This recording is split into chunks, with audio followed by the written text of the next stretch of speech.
Once there lived a small animal. He was round with big ears, little black eyes, and a long nose which has round at the end. He had short legs and hot tail. He looked like a pig, but he had brown hair with black stripes on his teeth were very big.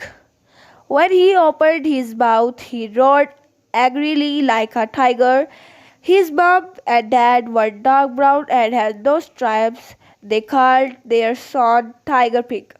He lived on an island near Australia. His dream was see the world.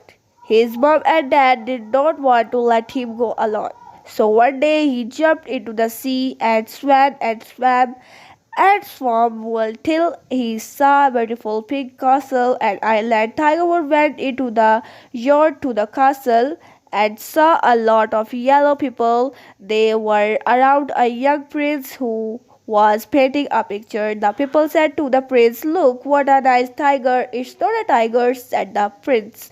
"It's a tiger pig." "Oh, your hair is good for my paintbrush. Can I have some?" But Tiger Pig did not want to give his hair, so he ran to the sea. He swam, and then he saw land.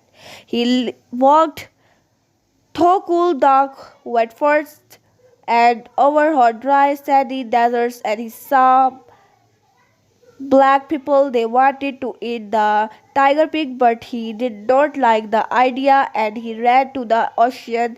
He swam across the ocean and came to the country of white people. When they swam, they ran to him. Let's show him on television.